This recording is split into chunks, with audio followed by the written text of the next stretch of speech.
Fala pessoal, sejam bem-vindos a mais uma aula para o concurso do Banpará. E só lembrando vocês que quem quiser ter acesso ao curso completo, com a apostila e slides em PDF, material de resumo direcionado para revisão e um banco com questões comentadas, o link está aqui na descrição. E no mais, peço para vocês não esquecerem de deixar o like e desejo a vocês uma excelente aula. Sociedade em nome coletivo. É um tipo societário onde todos os sócios eles são solidários e todos respondem ilimitadamente pelas dívidas da sociedade, ou seja, a dívida da sociedade ela pode atingir os bens dos sócios, tá? Então eu posso ter aqui, por exemplo, uma pessoa, uma outra pessoa aqui e ainda uma outra pessoa. Detalhe, tá? Todas essas pessoas aqui, elas são pessoas físicas. A gente já vai falar sobre isso. E aí elas estão com vontade de montar uma empresa. E uma das formas pela qual essa empresa ela pode assumir é através da forma societária de sociedade em nome coletivo. Qual que é a característica desse tipo de sociedade? É que todos os sócios, ou seja, essas três pessoas, elas respondem de forma ilimitada pelas dívidas da sociedade. Então a sociedade foi aqui, né? Ela vai ter um CNPJ. É uma empresa, né? Só que na forma societária de sociedade em nome coletivo. Ela tem um CNPJ. Ela foi lá e através do CNPJ ela contraiu uma dívida no valor de 100 mil reais. E aí essa empresa, ela veio a quebrar. Bom, essa dívida aqui, ela ainda existe.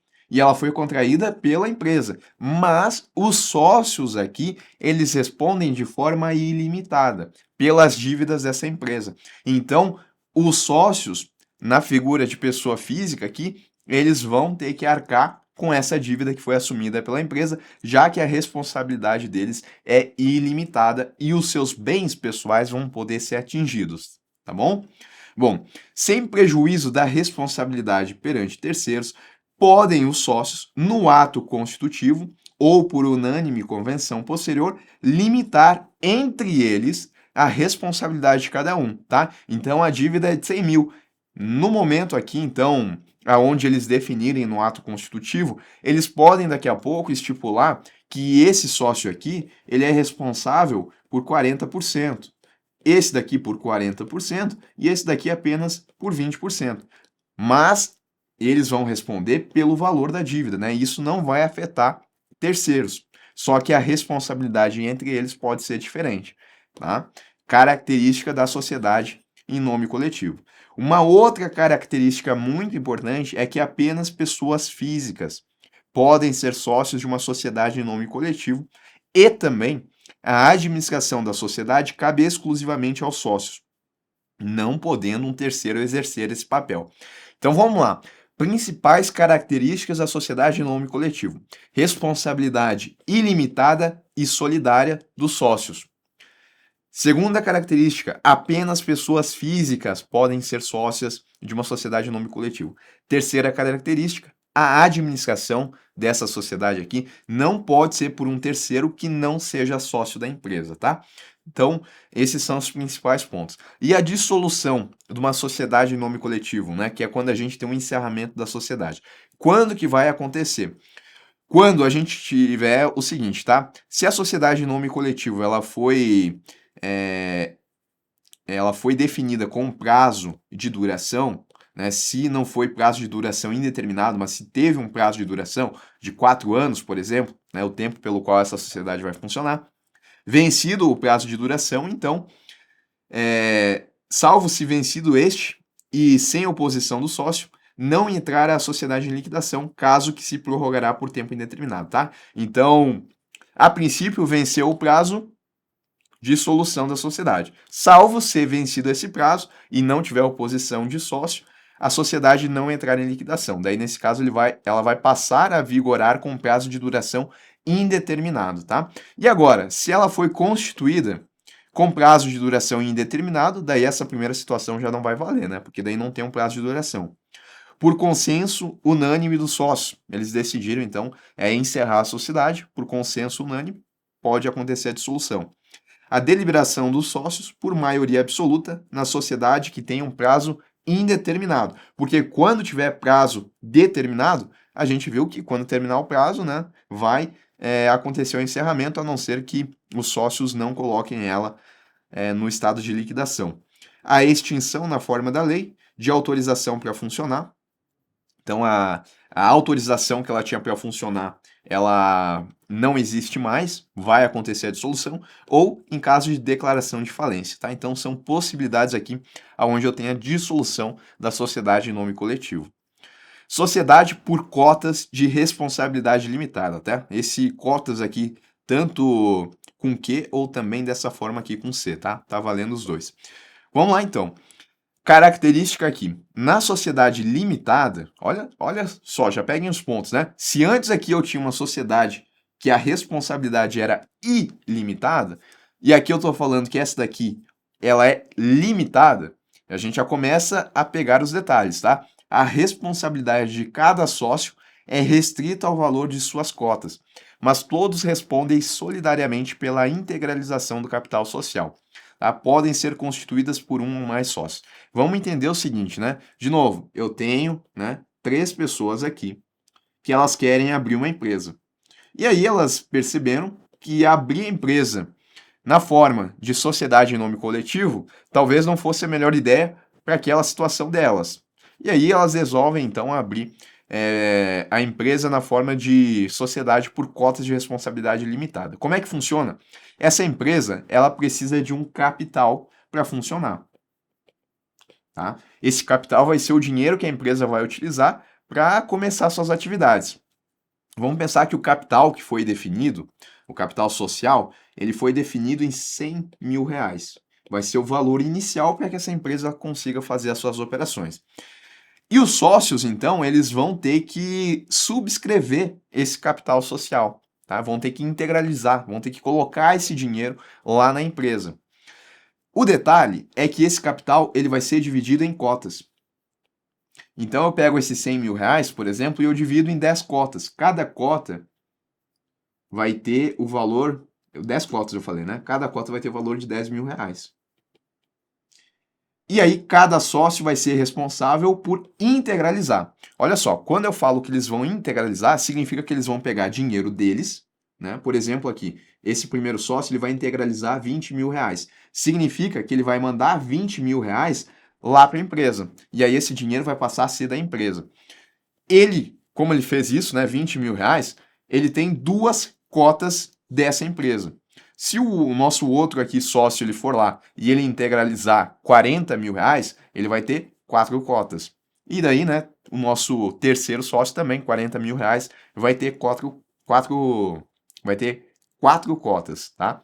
Então é isso, a integralização significa colocar o dinheiro lá na empresa. E a gente vai ver que essa integralização ela pode acontecer, inclusive, de diferentes formas, tá? Pode ser dinheiro, pode ser bens também. A gente já fala sobre isso.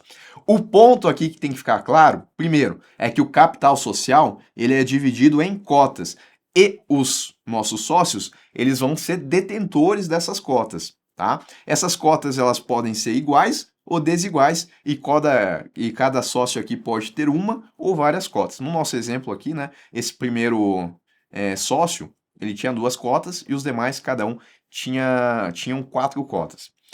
Beleza. A responsabilidade de cada sócio, ela é restrita ao valor de suas cotas, tá? Então, se essa empresa ela contrair uma dívida, agora não vai passar para o patrimônio pessoal desses nossos sócios.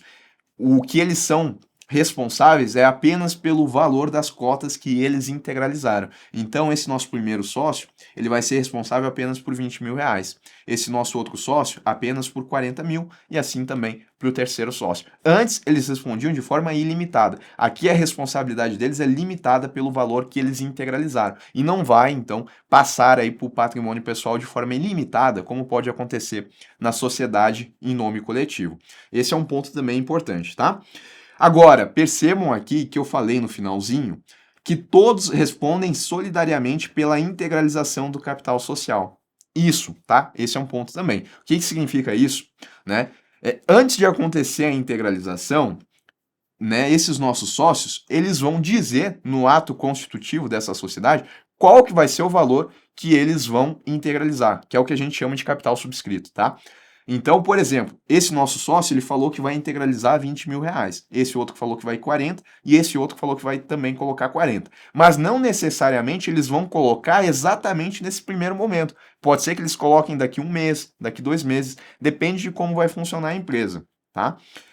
E aí, todos vão responder pela integralização do capital social. Ou seja, o capital de 100 mil reais que foi definido no ato constitutivo dessa empresa, ele tem que ser integralizado. E se um sócio não cumpriu com o capital que ele deveria integralizar, os outros vão responder de forma solidária e ter que integralizar esse capital que foi definido pelo primeiro e ele não colocou, tá? Então vamos lá. Só para a gente entender aqui. Sociedade por cotas de responsabilidade limitada. Eu tenho o capital social, ele é dividido em cotas. A responsabilidade de cada sócio é restrita ao valor das cotas que ele possui, mas todos respondem solidariamente pela integralização do capital social. E aí podem ser constituídas essas sociedades aqui por um ou mais sócios. E lembrando, né, quando eu falo em integralizar, significa que eu estou colocando o dinheiro lá na empresa. E eu ainda falei, né, que a integralização, ela pode ser, além de dinheiro, ela também pode ser mediante a entrega de bens, né? Então, por exemplo, poderia o sócio colocar um carro para integralizar o valor? Sim. Se ele é suscetível de avaliação, pode ser, não precisa ser necessariamente dinheiro. Nesse caso, é realizada uma estimação do valor desses bens que estão sendo utilizados aí para integralizar o capital. Todos os sócios também respondem solidariamente pela estimação desse valor, tá? Então, colocou o carro lá, né, para fazer a integralização. Vai ter uma estimação do valor, foi estimado que esse carro ele tem um valor de 40 mil. Aí todos os sócios respondem solidariamente pela estimação desse valor, pelo prazo aqui de 5 anos. Agora, detalhe importante, tá? Eu posso fazer a integralização em dinheiro, posso fazer em bens também. Agora, eu não posso fazer a integralização por meio da prestação de serviço. A lei, ela veda, tá? Falando um pouco mais sobre as cotas aqui. A cota, ela é o menor pedaço em que se divide o capital social. Então, no nosso exemplo aqui de antes, né, o menor pedaço que se dividia esse capital aqui, do jeito que a gente colocou, era 10 mil reais, tá? Então, a definição de cota é isso. É o menor pedaço em que se divide o capital social. É possível que mais de uma pessoa seja detentor de uma única cota, tá? Então, eu posso ter uma cota de 10 mil reais aqui e posso ter mais de uma pessoa que é detentora dessa cota. E isso a gente chama aqui de condomínio de cotas. Nesse caso, os direitos dessa cota serão exercidos pelo condômino representante. Então, se o condômino representante é esse daqui, é ele então que vai responder pelos direitos dessa cota aqui de 10 mil, porque aqui a gente tem um condomínio, tá? Em caso de cessão de cotas de um sócio ao outro, ou seja, um sócio ele pega a cota dele e passa para um outro sócio, isso pode acontecer independentemente de audiência dos demais. Então eu tenho um sócio que tem 4 cotas, né? Tal como a gente tinha colocado, tá? Ele está aqui e ele tem 4 cotas. Cada cota a gente sabe que vale aqui 10 mil reais na nossa sociedade. E ele quer fazer a cessão dessa cota aqui para aquele sócio que tem só 2 cotas. Ele pode fazer? Pode. E ele não precisa da aprovação, autorização dos demais. Agora, se essa cessão de cotas for a um terceiro que não seja sócio da empresa, né? Daqui a pouco ele quer fazer isso daqui para o primo dele que não tem nada a ver aqui com a empresa, não é sócio. Aí é necessário que 1/4, ou melhor, né, não pode haver oposição de mais de 1/4 do capital social. Então tem que ter aprovação, em outras palavras, aqui de 75% dos sócios da empresa. Então, cessão de cota a um sócio não precisa de audiência dos demais. Agora, cessão de cota a um terceiro que não é sócio da empresa, eu não posso ter a rejeição de 1/4 do quadro social da empresa, dos sócios, né? Na verdade, dos sócios. Se o sócio ele não integralizar as suas cotas, lembrem, né, que a responsabilidade aqui dos sócios é de estar aqui e integralizar aquele dinheiro que foi estabelecido no ato constitutivo da empresa, né? Se foi estabelecido que o capital da empresa é de 100 mil reais, os sócios eles têm que integralizar esse valor. Agora, se o sócio ele não integralizar as suas cotas, os outros sócios podem adquirir essas cotas ou transferi-las a terceiros, excluindo o sócio remisso, que é aquele que não fez a integralização, e devolvendo eventuais valores que ele tenha a pagar, que ele tenha pago, na verdade, deduzindo juros e despesas, tá? Algumas características aí, então, em relação às cotas. Bom, é possível, tá? A constituição de uma sociedade limitada unipessoal. Porque eu vi aqui que a sociedade por cotas de responsabilidade limitada, ela pode ser constituída por um ou mais sócios. Quando tiver um sócio só, é o que a gente chama aqui de sociedade limitada unipessoal. Nesse caso aqui, aplicam-se ao documento de constituição do sócio único no que couber as disposições sobre o contrato social, né? Porque não é um contrato, porque eu não tenho mais de uma pessoa, é uma única pessoa só, mas nesse caso, então, o que a gente tiver estabelecido no contrato social, para uma sociedade de cotas de responsabilidade limitada, também vai valer para uma sociedade limitada unipessoal, né? Que é o que a gente chama de SLU. Bom, algumas características importantes em relação a essa sociedade. Em relação à administração, tá? A administração da sociedade, ela pode ser exercida por uma ou ainda mais pessoas designadas no contrato social ou em ato separado. A designação de um não sócio como administrador exige a aprovação por unanimidade do sócio, enquanto o capital social não estiver integralizado. Então, antes de chegar naqueles 100 mil reais que a gente falou, é possível a designação de um não sócio e exige, nesse caso aqui, a aprovação por unanimidade do sócio. Eles têm que aprovar de forma unânime. E de 2/3 no mínimo após a integralização. Depois que aconteceu a integralização dos 100 mil reais, se for eleger um não sócio como administrador, aí eu preciso da aprovação de 2/3 no mínimo. Aqui, unanimidade, quando o capital não é integralizado.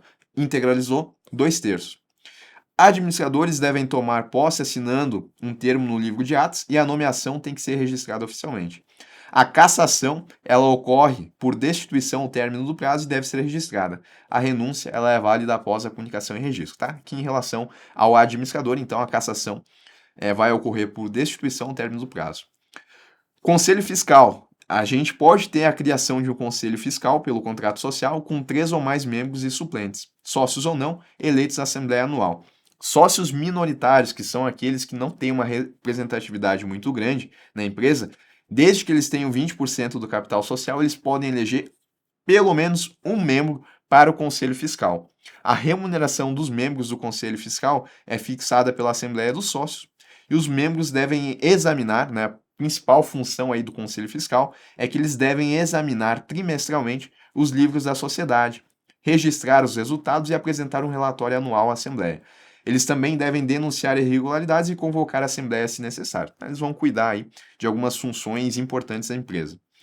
Deliberações dos sócios, tá? Reuniões ou assembleias. O que é definido aqui, então, nessas reuniões? A aprovação das contas da administração, a designação dos administradores, quando feita em ato separado, né? Quando não aconteceu no contrato social, vai acontecer nas reuniões ou assembleias, a destituição dos administradores, o modo de sua remuneração, quando não estabelecido no contrato também, a modificação do contrato social, a incorporação, fusão, dissolução da sociedade ou cessação do estado de liquidação, a nomeação e destituição dos liquidantes e o julgamento de suas contas, o pedido de concordata, né, que é o pedido aí de recuperação judicial. Tudo isso daqui vai ser deliberado por meio de reuniões ou assembleias. E aí, eu tenho aquela assembleia que ela tem que acontecer de forma ordinária, tá? Que é a Assembleia Geral Anual, que é, então, quando os sócios eles se reúnem pelo menos uma vez por ano, nos 4 meses seguintes ao término do exercício social. Tá? Terminou o exercício social,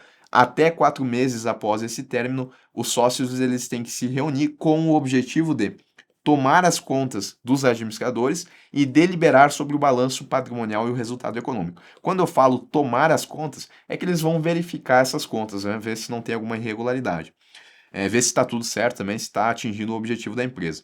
Designar administradores, se for o caso, né, de ser necessário designar esse administrador, se não tiver um já atuando, e tratar de qualquer assunto da ordem daquele dia. Sobre o capital social, tá? Lembrem que no nosso caso, o capital social, ele foi de 100 mil reais. Esse é o que a gente chama, né, de capital subscrito, que foi o que foi aprovado e o que os sócios eles deveriam integralizar. É possível aumentar, modificar ou melhor, né? É possível aumentar modificando o contrato social. O nosso capital subscrito, ele é de 100 mil reais. Eu posso, então, ter um capital social maior desde que se modifique o contrato social. É possível assegurar o direito de preferência aos atuais sócios em até 30 dias da deliberação que decidiu pelo aumento, tá? Então, vamos lá. Nessa situação onde o capital ele era de 100 mil reais, naquela situação onde eu tenho 3 sócios, eu tenho que cada sócio tem uma representatividade desse capital, né? O nosso primeiro sócio, ele tinha 20% e os demais aqui 40%. A partir do momento que eu tenho um aumento no capital social, né? Se só 2 desses nossos sócios integralizarem nesse aumento, o percentual aqui vai mudar, né? Esse nosso primeiro aqui, se ele não fizer, por exemplo, se não participar da integralização, ele vai ter a representatividade dele diminuindo no capital, tá? Então, é possível assegurar o direito de preferência aos atuais sócios, caso novos sócios entrem, porque se novos sócios entrarem, fazendo também o aporte aqui de capital, a representatividade aqui dos 3 vão mudar. Então, é dado também essa possibilidade de direito de preferência. É possível assegurar, aonde esses 3 primeiros sócios, eles primeiro, então, decidem quanto que eles vão integralizar para manter o percentual que eles tinham antes. Tá? Então, é possível assegurar esse direito de preferência aos atuais sócios em até 30 dias da deliberação que decidiu pelo aumento do capital social. É possível também que aquele que tenha o direito de preferência, ele faça a cessão desse direito para um outro sócio, tá? É possível também.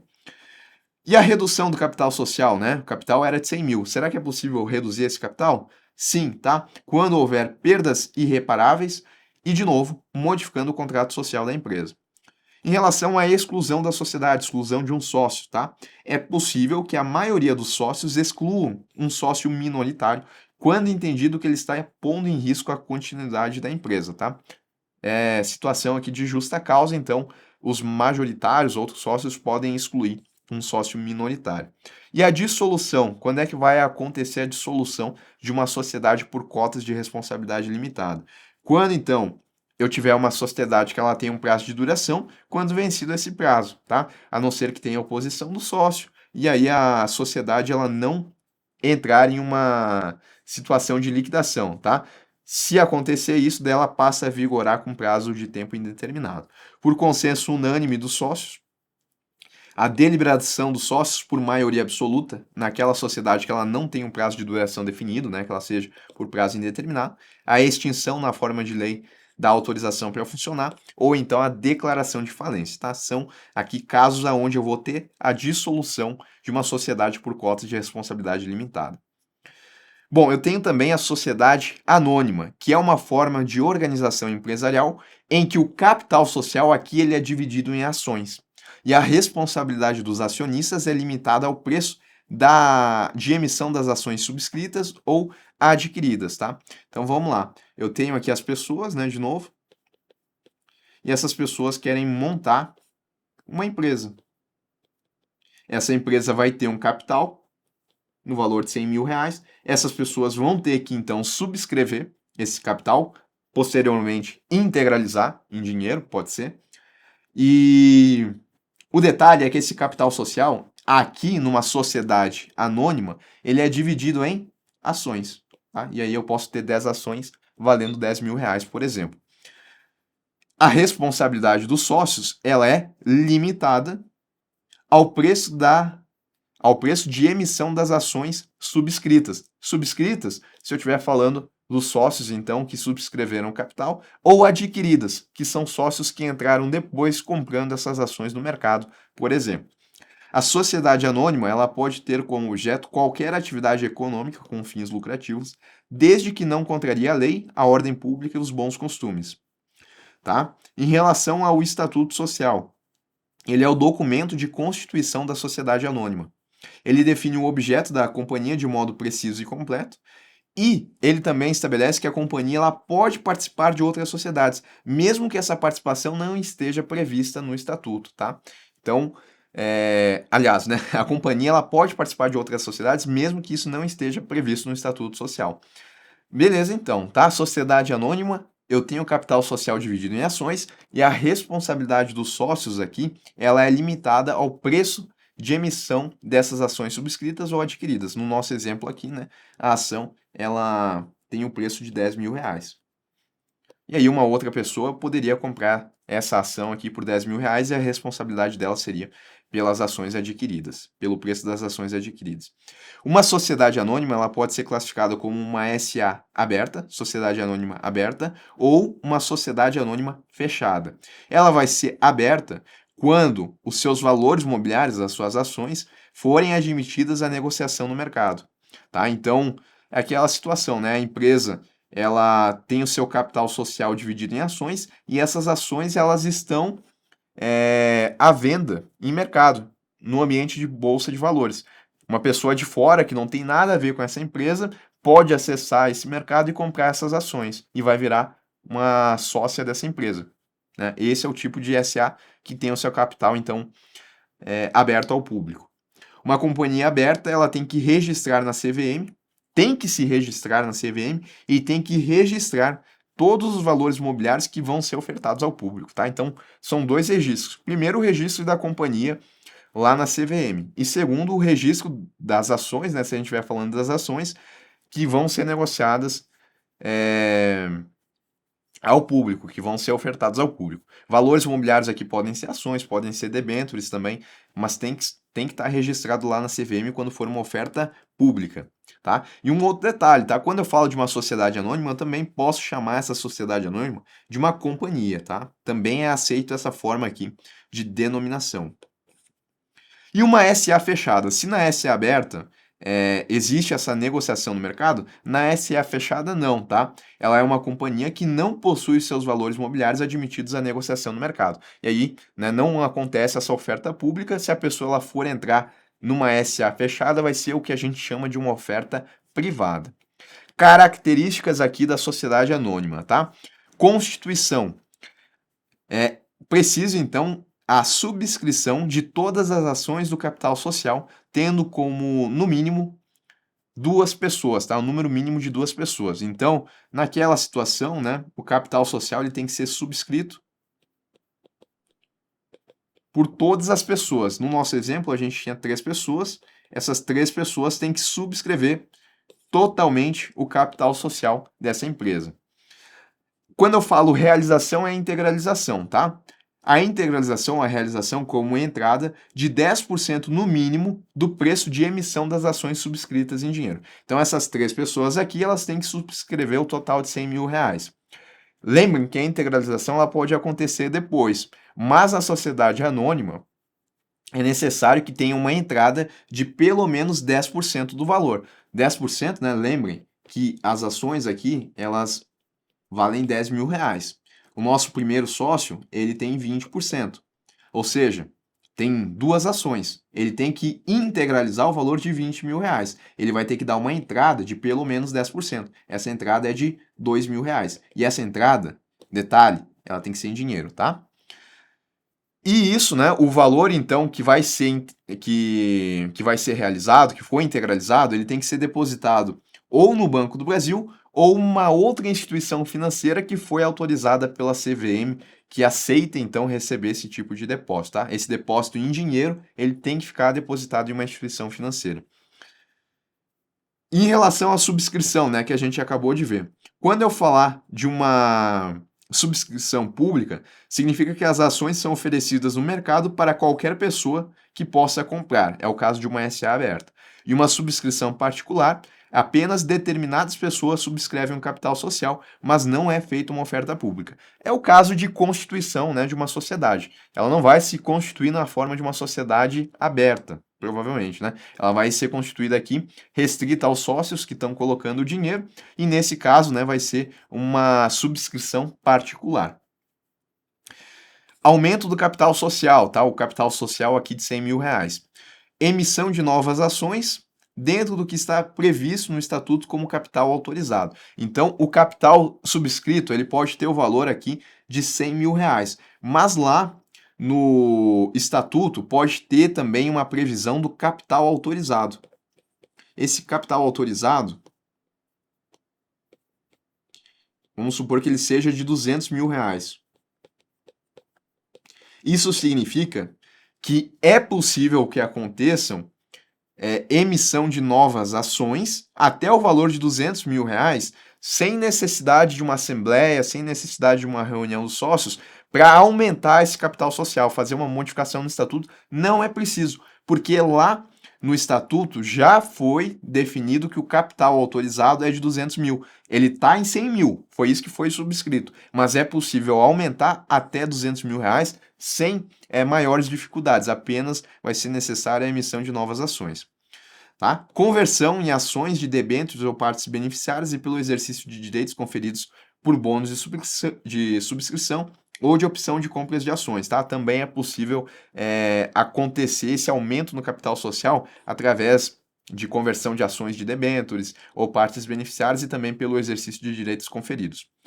Por deliberação da Assembleia Geral Extraordinária, convocada para decidir sobre a reforma do Estatuto Social, no caso de inexistir autorização de aumento, ou de estar a mesma esgotada, tá? Então, tem autorização até 200 mil, por exemplo. Vai aumentar até 300, a autorização foi só até 200. Aí vai ser necessário, então, uma reforma, uma modificação no Estatuto Social. Ou se não tiver essa autorização aqui, daí qualquer aumento no capital social vai precisar de uma reforma no Estatuto, tá?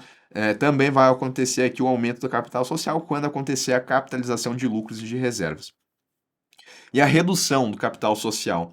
A Assembleia Geral, ela pode deliberar sobre a redução do capital social se houver perda até o montante dos prejuízos acumulados. E os acionistas, né? Eu falei aqui que o capital social dessa empresa é dividido em ações, tá? Os sócios, eles, como são detentores dessas ações, eles são chamados aqui de acionistas. Em relação a eles, tá? Pontos importantes. Possuem a obrigação de realizar o capital subscrito, ou seja, de integralizar. O acionista remisso, que foi aquele que não integralizou, ele deve arcar com acréscimos legais pelo atraso, devendo pagar os juros, a correção monetária e multas devidas. Os acionistas, eles possuem direitos garantidos, como participação no lucro, participação do acervo da companhia em caso de liquidação, também possuem aí a prerrogativa de fiscalizar a gestão dos negócios, e no caso de ações ordinárias, as ações do capital social aqui, elas podem ser principalmente dois tipos, tá? Ações ordinárias e preferenciais. Quando elas forem ações ordinárias, significa que os acionistas eles têm direito a voto na Assembleia Geral, tá? O acionista controlador, ele é aquela pessoa física ou jurídica, ou ainda grupo de pessoas que possui a maioria dos votos nas deliberações da Assembleia e também tem o poder de eleger a maioria dos administradores da companhia e usa efetivamente o seu poder para dirigir as atividades, tá? Então, se eu tiver uma sociedade onde eu tenha, por exemplo, 50% mais uma ação para um grupo de pessoas ou para uma pessoa física individual ou uma pessoa jurídica, essa pessoa, né, ela vai ser acionista controlador daquela empresa. É ela que tem o poder de tomar as decisões da empresa, desde que ela utilize esse poder para essas atividades. Aí ela é caracterizada aqui como um acionista controlador. Assembleia Geral Ordinária, tá? Ela deve acontecer obrigatoriamente pelo menos uma vez por ano, no prazo de até 4 meses, seguintes ao término do exercício social para, principais objetivos: tomar as contas dos administradores, examinar, discutir e votar as demonstrações financeiras, deliberar sobre a destinação do lucro líquido do exercício e a distribuição dos dividendos, que é uma forma de remuneração aos acionistas, eleger os administradores e os membros do Conselho Fiscal, quando for o caso. Também aprovar a correção da expressão monetária do capital social. Quando que acontece a dissolução de uma sociedade anônima, tá? Aí eu tenho 3 situações. De pleno direito, pelo término do prazo de duração, se a sociedade anônima ela tiver um prazo de duração, por término desse prazo, nos casos previstos no Estatuto, por deliberação da Assembleia Geral. Isso é o que a gente chama aqui de dissolução de pleno direito.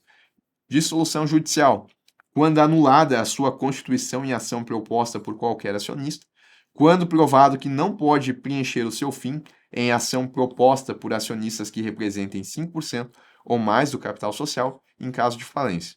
E ainda é possível a dissolução por decisão da autoridade administrativa competente. Firma individual é a forma de empresa em que a atividade empresarial ela é exercida por uma única pessoa física, sem a participação de sócios. São exemplos a empresa individual e a sociedade limitada unipessoal, tá? Então, empresa individual. O patrimônio pessoal do empresário ele é confundido com o da empresa. Ou seja, o empresário, na empresa individual, ele responde de forma ilimitada pelas dívidas do negócio. E na SLU, né, sociedade limitada, já fica a dica, né, limitada. O patrimônio pessoal do empresário é separado do patrimônio da empresa, limitado à responsabilidade do sócio ao valor de suas cotas, tá? Então, duas formas que a gente tem aqui de firma individual: a empresa individual e a sociedade limitada unipessoal.